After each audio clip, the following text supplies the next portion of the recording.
جو کمایا کینسر کے مریضوں کے نام، باہر کی کمائی کینسر کے مریضوں کے نام، باہر کرکٹ کھیلی کینسر کے مریضوں کے نام، اور جو فنڈ باہر سے ملا کینسر کے مریضوں کے نام،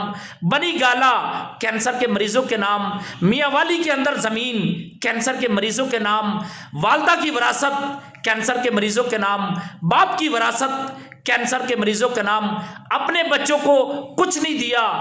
جو بھی تھا کینسر کے مریضوں کے نام۔ ایسے شخص کو کہتے ہیں یہ ملک کا چور ہے۔ اپنی چوری بچانے کے لیے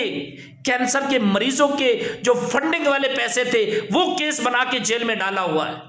افسوس یار، ایسے شخص کو جو اس ملک میں بہت بڑا کینسر ہاسپٹل فنڈنگ سے چلا رہا ہے، سارا پیسہ گھر کا باہر کا کینسر کے مریضوں کا علاج کروا رہا ہے، اس کو کہتے ہیں اس نے چوری کی ہے توشہ خانہ میں۔ کلین کھا گئے، سلاب زدگان کے پیسے کھا گئے، ملک کھا گئے، تو اس پہ الزام ہے کہ اس نے توشہ خانہ میں کچھ گھڑیاں لی ہیں، اس کو اسی قید میں رکھو۔ افسوس